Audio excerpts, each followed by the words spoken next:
the 2017 Kawasaki Ninja ZX10R, 998cc inline-four engine delivering 197 bhp of power at 13,000 rpm. It gets track-level features like Showa balance-free forks, a 5-axis gyro system, quick shifter, and 190-section super soft Pirelli Super Corsa tires on the rear. But this is a road test, and our plan was to tackle a chaotic Indian highway on this motorcycle. At least it would be a good test for the dual 320mm Brembo brakes that this bike has to offer. The 150km long road test ends at Kharagapur, where we get some beautiful corners to get a feel of this bike's handling capabilities. I've ridden this motorcycle before, and with a clear track in front of me, I got speeds of over 200km/h pretty easily. Oh my god, this is medium. I don't know what full power mode might feel like.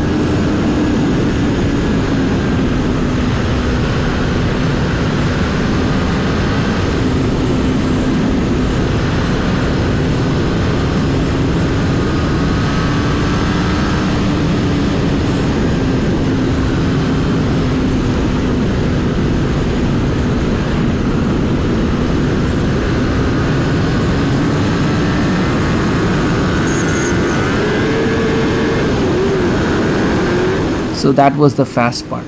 Now let's get back to this time's testing and what we found out. The ergonomics on this bike, you can sit in a variety of positions. Like you can sit hunched up on the tank, and this is like the more upright position. If you're doing it in the city, this is the position I would be imagining it to be in. Moving back on the saddle, you can actually get that crouch look, which is going to be more useful while you're doing that aggressive sport riding or riding it out in the track. So while you're in this position, the windshield does offer phenomenal wind protection, but when you're doing a normal cruising sort of riding position, the wind's gonna hit you right on top of my Dainese logo, like the upper chest and obviously the helmet.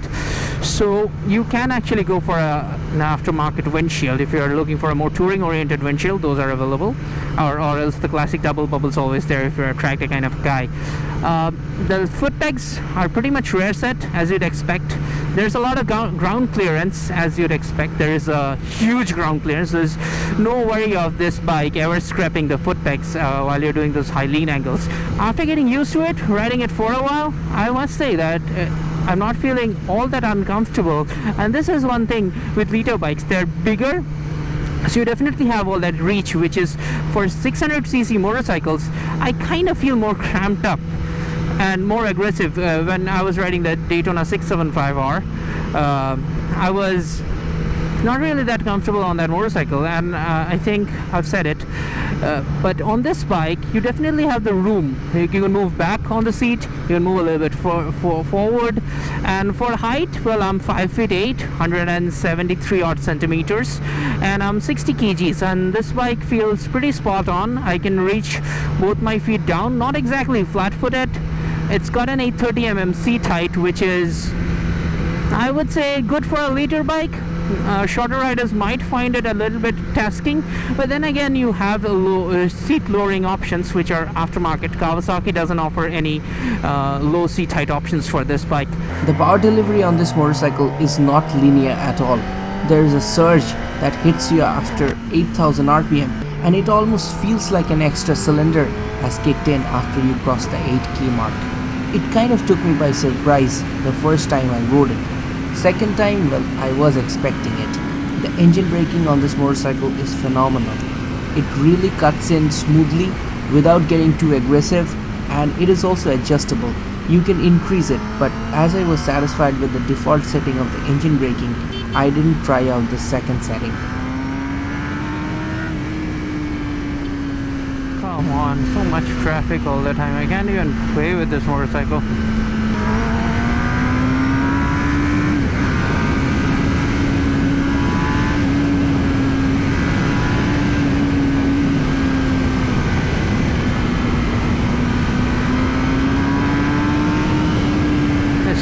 Dampener is giving the motorcycle stability. I can feel that. I can feel even though the bike, the rest of the body is kind of getting unstable, the steering dampener is working overtime to give me the stability that I need on such bumpy roads. I just hope that you can understand a fraction of its power.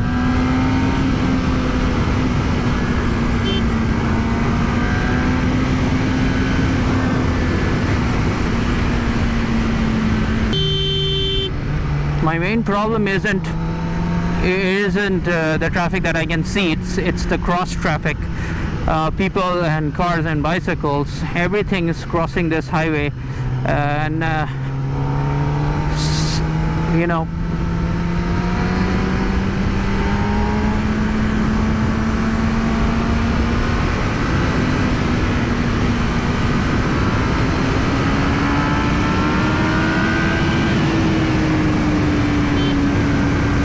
my main problem is see, goats.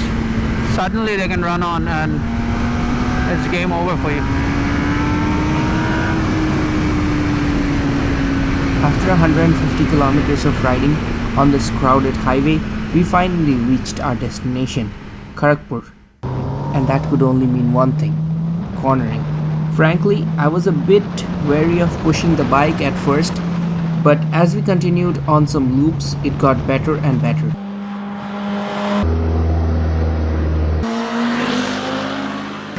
The quick direction changes were surprisingly easy on it. Out of the corner acceleration, however, is one area where I did not enjoy the non-linear power delivery, because as the bike was leaned over and I was pushing out the throttle, it kind of made me uneasy, thinking that surge was coming. But the bike really leans into corners easily and the throttle has a reasonable response. Still, there is a lack of feedback from the throttle, and this is due to the ride-by-wire system, and it was something that didn't really bother me at all in the straights, but felt kind of unsure in the corners. But I had very limited time on this motorcycle, and it takes a lot of time to adjust to such motorcycles before you can really push it in corners, so I'd like you to keep that in mind. Riders who probably own this bike are used to this, and as I ride the motorcycle more and more, I will get more used to it. But for this test itself, I was a bit unsure throttling it out of the corners. The brakes don't have a super strong initial bite, but have an immense progressive feel, which is something I personally prefer as a rider.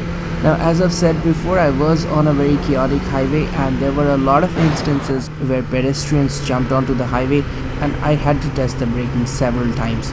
All of the times I had the confidence that the bike will slow down and stop if necessary. So that is a very, very safe feature for all of those who are actually considering buying this bike. The brakes are really, really good.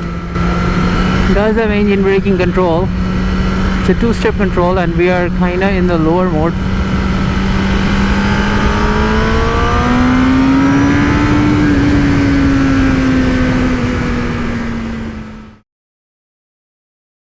A quick shifter, ABS, wheelie control, launch control, traction control, which is 5 steps and you can switch it on the fly, which is great. Even KIBS intelligent braking control system, which you don't get in any other motorcycle. The medium power mode, which is like access to all the power but in a smoother way, which is what I like. Host of electronic features on this motorcycle. We have a traction control system, which is 5 ways, I believe. It's easy to rock it up and down using the select buttons, and it's movable, switchable on the fly. Like, you have to press in, hold it, and it moves up 4, 5.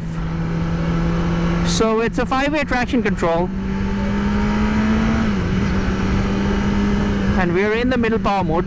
One thing is unique about it is that pressing downwards increases it and pressing upwards decreases it, and it's pretty easy to move it on the fly. You see, if you're doing a track day, your tires wear out, then in the final few laps you can increase the traction control to counteract that change.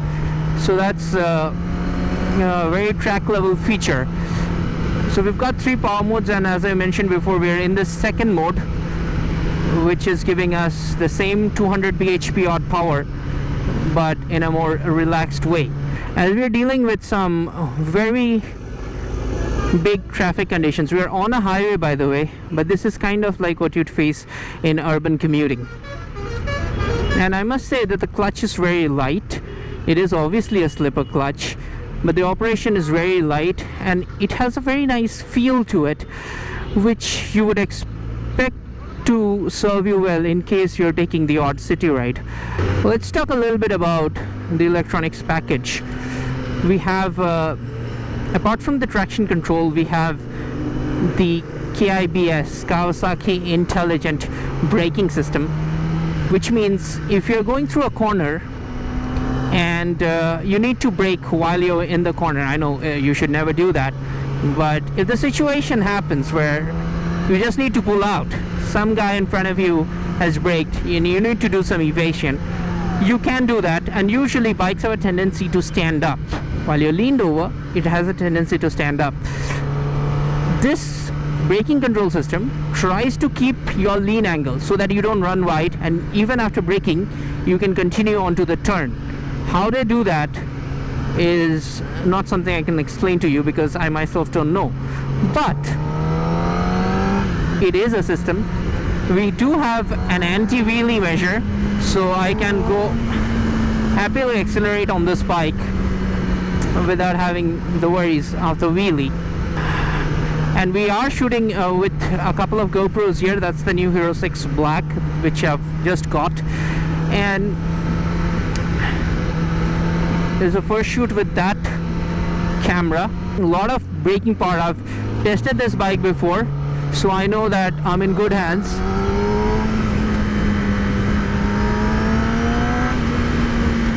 Problem is I'm not getting space to show you what this bike can do.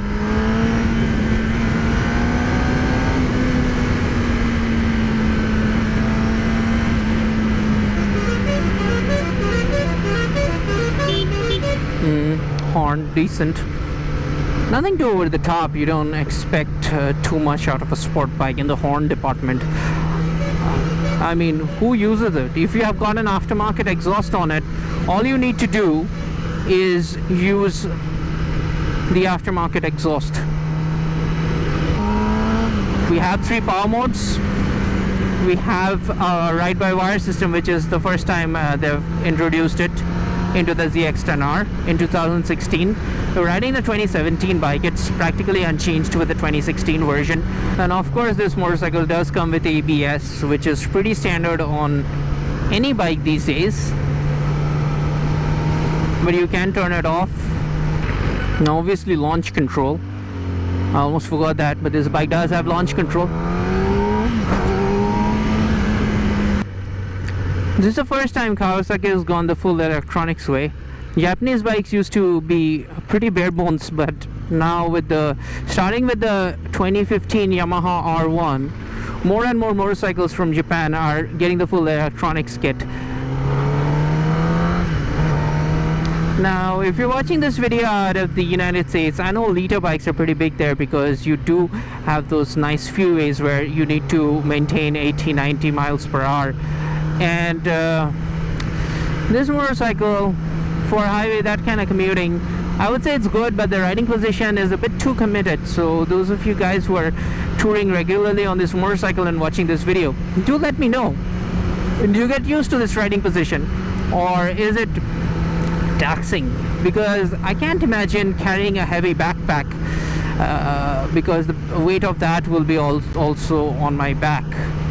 But if you're buying this bike, I guess the first thing you should invest is into some stomp grips, because my knees are kind of slipping, which is not a good thing.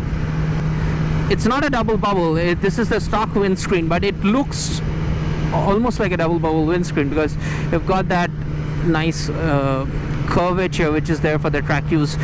Previously on the 2015 ZX10R, which I've also ridden, the windscreen used to be pretty flat and like a touring motorcycle. It was pretty useless for this type of a bike, and it's good to see that they've changed it. Also, if you look at the fairing, the current bike is very well rounded, more like a GP bike, like a MotoGP bike. The previous bike had a more aggressive stance to it, but honestly, in terms of aerodynamics, I think this is doing a lot better. Especially, it gets those fairing cuts here for channeling airflow. So they've gone really much into detail and not just aesthetics. They wanted a 2016 ZX10R to be a proper track bike, and if you compare it with the previous version, they have actually made the riding position a bit more aggressive, more track riding sort of. And I can understand that, because these are not exactly easier to ride, but it makes you squeeze out those extra half a second from your lap times. Love to test out this bike on a track. If I ever get the opportunity, I'd be thankful, but right now this is a road test, and the only electronics that we are using here is the traction control and the quick shifter, along with obviously the ABS and sometimes the wheelie control. So that's it. I've ridden the ZX10R on 2 different occasions on 2 very different types of roads. The motorcycle is definitely not for every type of rider. If you're going to have just one motorcycle in your garage, I probably would not recommend it. I've toured in a group with several superbikes, and there were a couple of ZX10R riders riding with us, and they were the least comfortable, and in all day riding they got very tired because of the aggressive riding position, and especially the power delivery, which kind of keeps you on the boils and is very hard on your shoulders and wrists at all times. I guess this is like your regular track day bike, but if you want to do a couple of 100 kilometers on a smooth highway on a morning fast ride, then it will do that. But if you're thinking of practicality, it won't serve you much on longer tours. City rides, I say that it is possible, but it is not really a practical motorcycle to have a 200 bhp motorcycle in the city where you won't be even able to use the power. Still, for shorter rides, it's not that uncomfortable. The problem really lies when you spend hours and hours on it. Remember, on a track day, you usually spend 40 minutes to an hour on the track, and then you get back for some rest. That type of usage is perfect for this bike, and obviously as a track day rider you have to be very physically fit. But to be honest with you, you don't really buy a liter bike for practicality. You buy it for the thrill. And if thrill is something you're looking for, then the ZX10R is something that delivers it in humongous proportions. Remember, it takes us hours of riding and even more time in the editing process to create each video, whereas it will only take you a couple of seconds to hit that subscribe button and press the bell icon right next to it. So please help me out. This is a personally run channel. We are not part of any media house, so all of your support and subscribers helps us in getting more and more motorcycles for review, and we can create our content and keep it free for you guys. Thanks for watching, and I'll see you very soon. This is Rahul. Goodbye.